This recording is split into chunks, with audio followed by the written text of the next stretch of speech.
السلام عليكم ورحمة الله وبركاته. الحمد لله نحمده ونستعينه ونستغفره ونؤمن به ونتوكل عليه ونعوذ بالله من شرور أنفسنا ومن سيئات أعمالنا. من يهده الله فلا مضل له ومن يضلله فلا هادي له. ونشهد أن لا إله إلا الله وحده لا شريك له.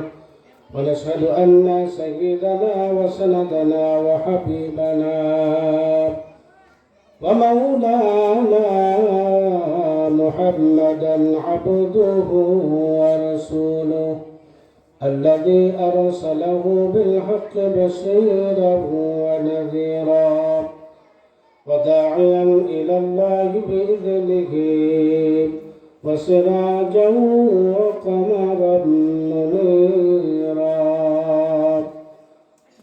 أما بعد فقد قال الله تعالى في كلامه المجيد والفرقانه الحميد.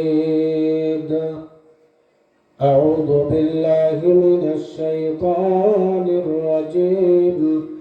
بسم الله الرحمن الرحيم.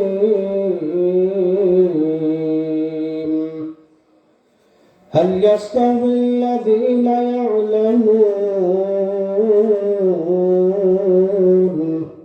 والذين لا يعلمون؟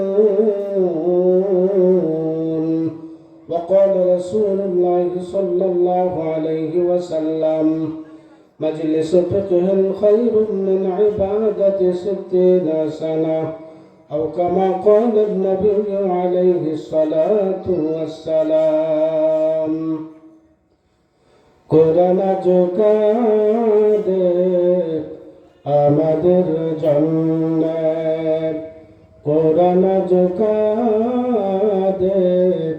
তোমাদের জন্য। আমি এসেছি তোমাদের আধার ঘুচাতে, আমি আছি তবে কেন এ দুঃখের অরণ্য? কোরআন জোকাদে আমাদের জন্য। লা ইলাহা জোরে লা ইলাহা ইল্লাল্লাহ, লা ইলাহা লা ইলাহা ইল্লাল্লাহ, লা ইলাহা ইল্লাল্লাহ, লা ইলাহা ইল্লাল্লাহ মুহাম্মাদুর রাসূলুল্লাহ। সবাই বলি সাল্লাল্লাহু আলাইহি ওয়াসাল্লাম। দাওয়াতুল কোরআন মহিলা মাদ্রাসার উদ্যোগে প্রথম বার্ষিক ওয়াজ মাহফিল। আজকের মাহফিলের সম্মানিত সভাপতি, দূর দূরান্ত থেকে আগত আমার প্রাণ প্রিয় মুসলমান ভাইরা, পর্দার অন্তরালে অবস্থানরত অত্যন্ত শ্রদ্ধেয় মা ও বোনেরা, মহান রব্বুল আলামিনের দরবারে আলিশান লাখ কোটি শুকর আদায় করছি যে মহান আল্লাহ তাআলা আপনাকে আমাকে অতি ব্যস্ততার মাঝে দুনিয়ার সমস্ত ঝামেলা থেকে মুক্ত করে আজকের এই জান্নাতের বাগানে আসবার, বসবার, কিছু কথা বলবার, শুনবার সুযোগ করে দিয়েছেন। সে মহান মালিকের দরবারে দিল থেকে শুকরিয়া আদায় করছি, আলহামদুলিল্লাহ। এখানে মাহফিল হওয়াতে আমরা খুশি না বেজার? খুশির আওয়াজ তো এরকম হয় না, খুশির আওয়াজ তো আরো বেশি হওয়ার কথা, কি বলেন ঠিক কিনা?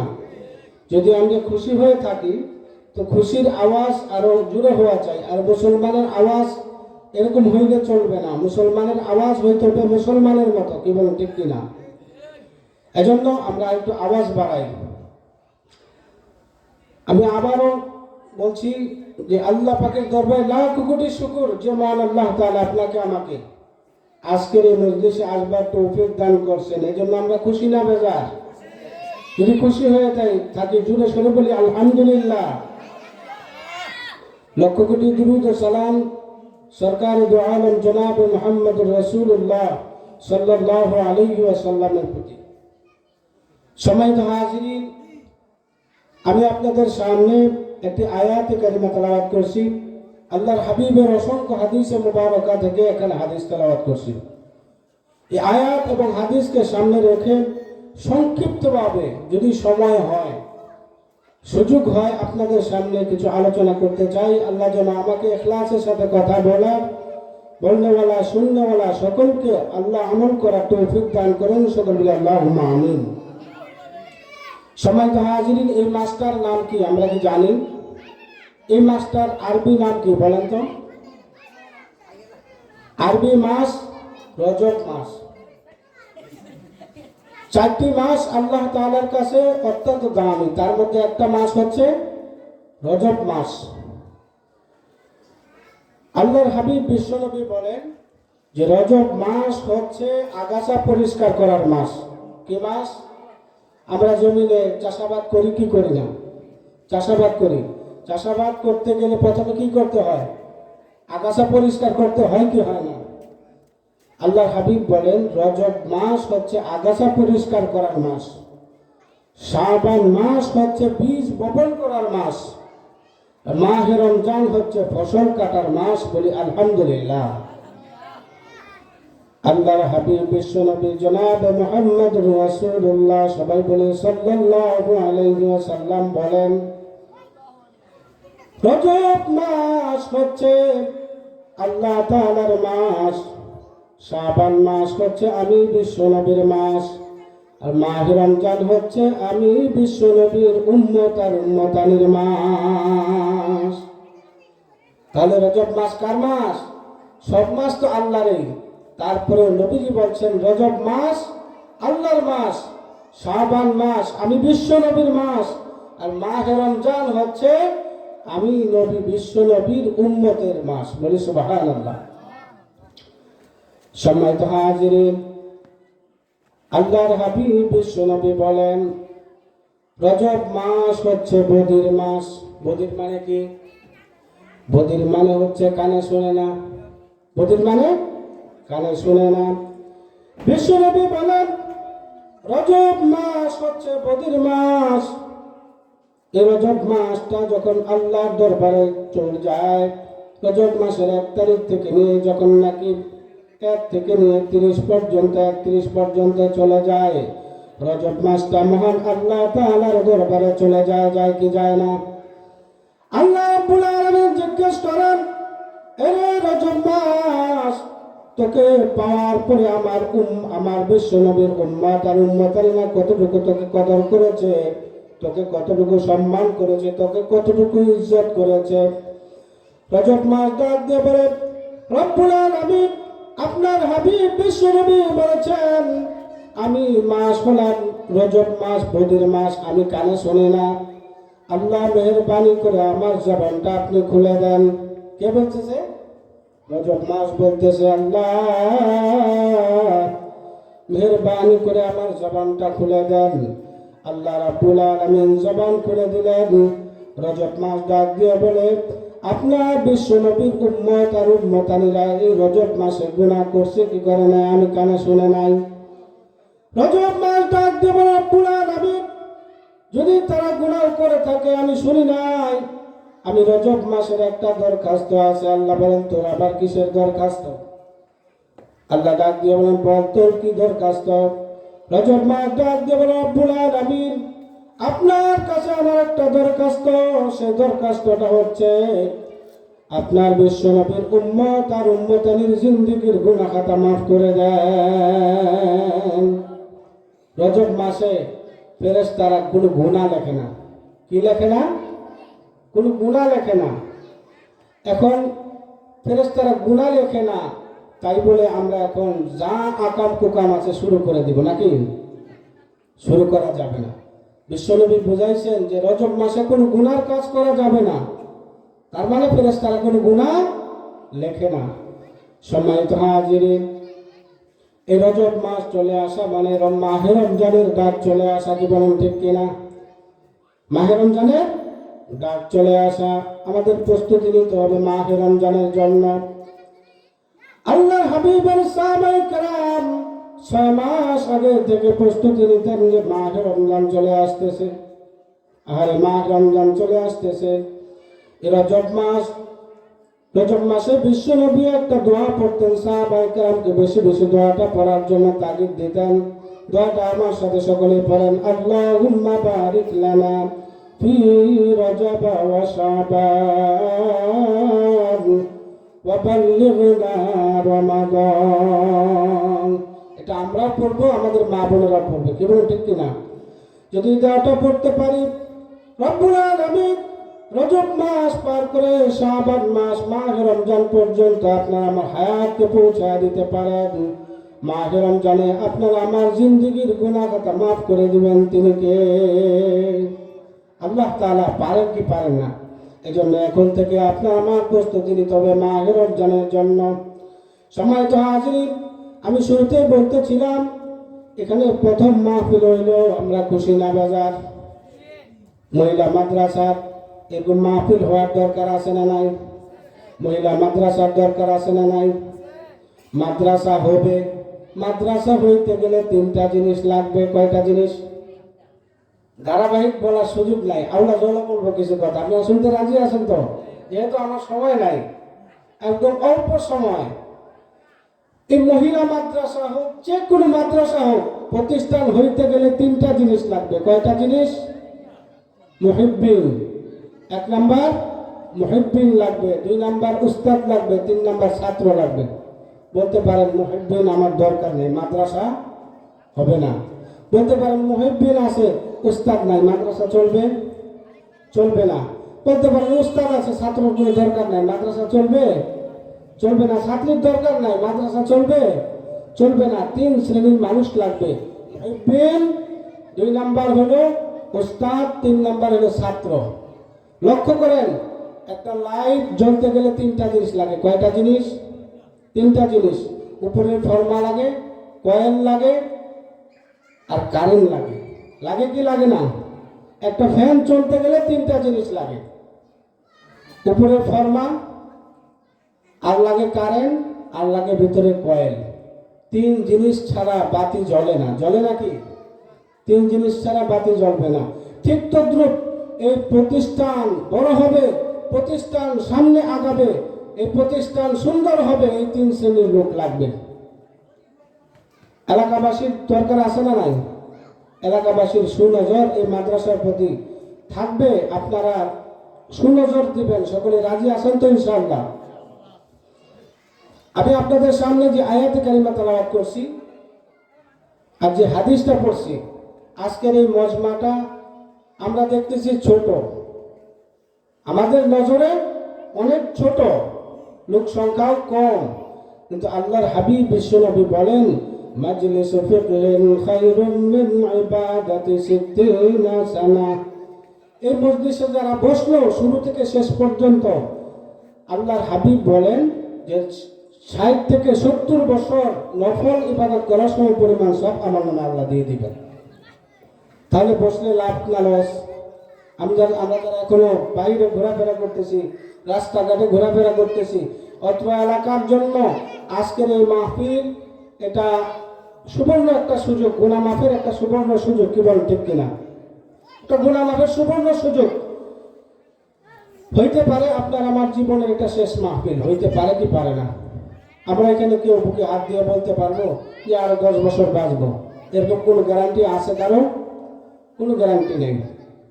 তো আমরা যারা বাইরে এখনো ঘোরাফেরা করতেছি, রাস্তাঘাটে বাড়িতে এখনো বসে আছি, যে মাহফিল তো বাসা থেকে মাইকের আওয়াজ শোনা যাচ্ছে, ওইখানে যায় কি লাভ? ওইখানে যাওয়া আর এখানে আসা দুইটা কি সমান? দুইটা সমান না। আমি যে আয়াতে কারিমা তেলাওয়াত করছি, হাল ইয়াস্তাবিল্লাযীনা ইয়া'লামুন ওয়াল্লাযীনা লা ইয়া'লামুন।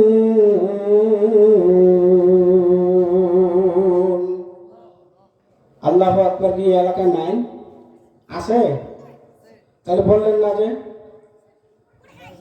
সম্মানিত হাজিরিন, আল্লাহর হাবিব বিশ্ব নবীকে আল্লাহ তাআলা বলতেছেন, হাল ইয়াস্তাবিল্লাযীনা ইয়ালামুন ওয়াল্লাযীনা লা ইয়ালামুন। ও আমার হাবিব বিশ্ব নবী, আপনি আপনার উম্মত আর উম্মতালীদেরকে জানিয়ে দেন, যারা জানে আর যারা জানে না তারা কখনোই এক সমান হতে পারে না। তারা কি এক সমান হতে পারে? কি জানলে আর কি না জানলে এক সমান হয় না। জানার দরকার আছে না নাই? সংক্ষেপে বুঝি, কোরআন হাদিস যারা জানে, কোরআন সুন্নাহ যারা জানে, কোরআন সুন্নাহর ইলম যাদের ভিতরে আছে আর যাদের ভিতরে নাই তারা কখনো এক সমান হইতে পারে না।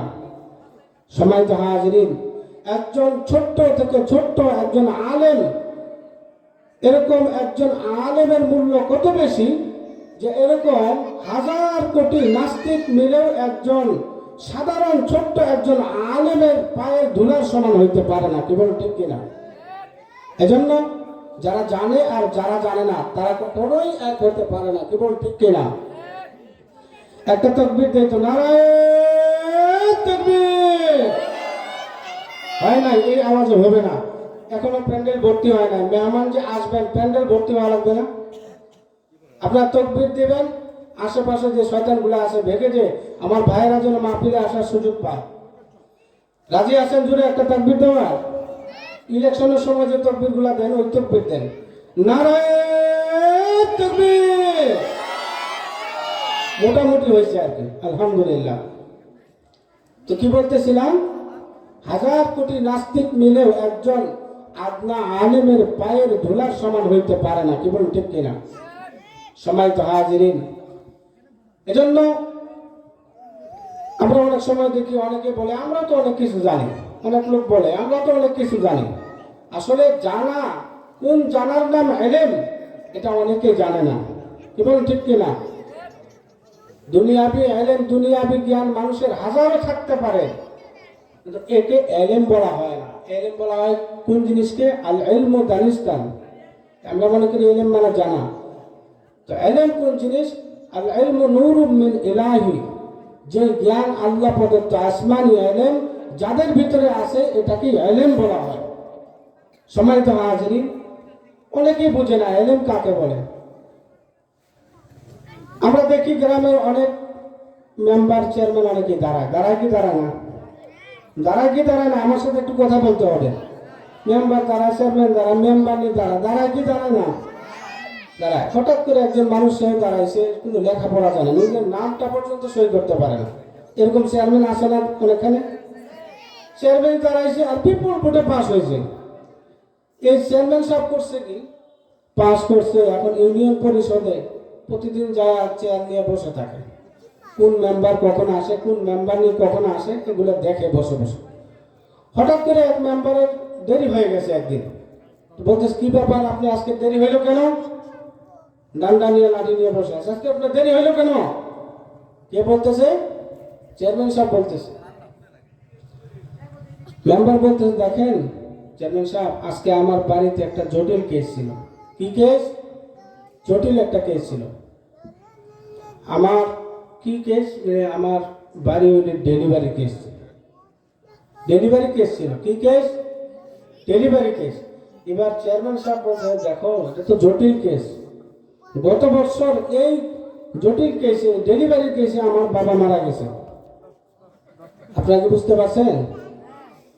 এই গত বছর এই কেসে আমার বাবা দুনিয়া থেকে বিদায় হয়ে গেছে। আচ্ছা বলেন, চেয়ারম্যান সাহেব কি বুঝতে পারছে ডেলিভারি কাকে বলে? বুঝতে পারছে? বুঝতে পারে না। এরকম আমরা দুনিয়ার মানুষ যারা আসি অনেকে জানে না ইলম কাকে বলে। তো ইলম বলা হয় আসমানি ইলম, যেটা আল্লাহ প্রদত্ত। কি বলেন ঠিক কিনা? সম্মানিত হাজিরিন, আমি আপনাদের সামনে যে আয়াত কারিমা তেলাওয়াত করছি, যারা জানে আর যারা জানে না তারা কখনোই এক সমান হইতে পারে না। তো কোথায় গেলে এই ইলম শেখা যাবে আপনারা বলেন তো? এই প্রতিষ্ঠানে। কি বলেন ঠিক কিনা? এই প্রতিষ্ঠানে যদি আমরা ছাত্রী দেই, আমাদের মেয়ে দেই, আমাদের নাতিনিকে দেই, তাহলে তারা যোগ্য হবে, তারা মুত্তাকি হবে, তারা পরহেজগার হবে, তারা দ্বীনের লাইনে চলতে পারবে। কি বলেন ঠিক কিনা? দিন শিখতে পারবে। সময় তো হাজির, একটু জিকির করি লা ইলাহা ইল্লাল্লাহ, লা ইলাহা ইল্লাল্লাহ, লা ইলাহা, জোরে লা ইলাহা ইল্লাল্লাহ, লা ইলাহা, লা ইলাহা ইল্লাল্লাহ, লা ইলাহা।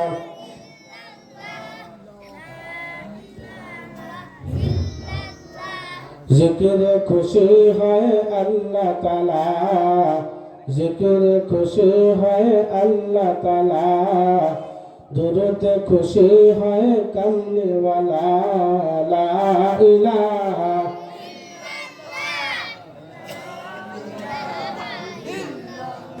জোরে লা ইলাহা ইল্লাল্লাহ, লা ইলাহা,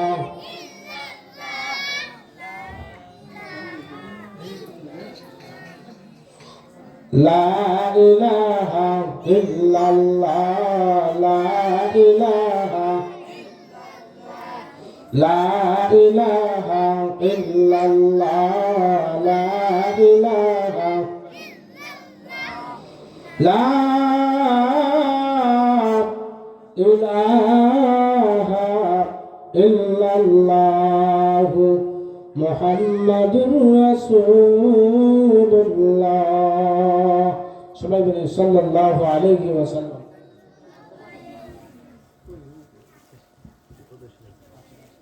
আসলে প্রদর্শনী হবে, আমাদের মেহমানরা তো আসতেছেন, ওনারা আলোচনা করবেন। আমি শুধু আপনাদেরকে একটু জমানোর জন্য একটু কথা বলে আপনারা যেন সকলে বসেন, এরকম বসার একটা পরিবেশ করে দিলাম। আপনারা আমার জন্য দোয়া করবেন, আমি আপনাদের জন্য দোয়া করি। যে কথাগুলি সংক্ষিপ্তভাবে বললাম সর্বপ্রথম আমাকে, এরপরে আমাদের সকলকে আমল করার তৌফিক দান করেন। সকলকে আল্লাহুম্মা আমিন। ওয়া আখিরু দাওয়ানা আলহামদুলিল্লাহি রাব্বিল আলামিন। আসসালামু আলাইকুম ওয়া রাহমাতুল্লাহ।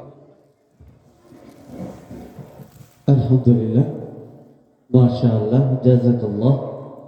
অত্যন্ত সুরক্ষিত কণ্ঠে অল্প সময়ে তথ্য নির্ভর আলোচনা পেশ করার জন্য আমরা শুভেচ্ছা জ্ঞাপন করছি হযরত মাওলানা শরীফুল ইসলাম নোমানী হাফিজাহুল্লাহকে। সম্মানিত এলাকাবাসী, পর্দার আড়ালে অবস্থান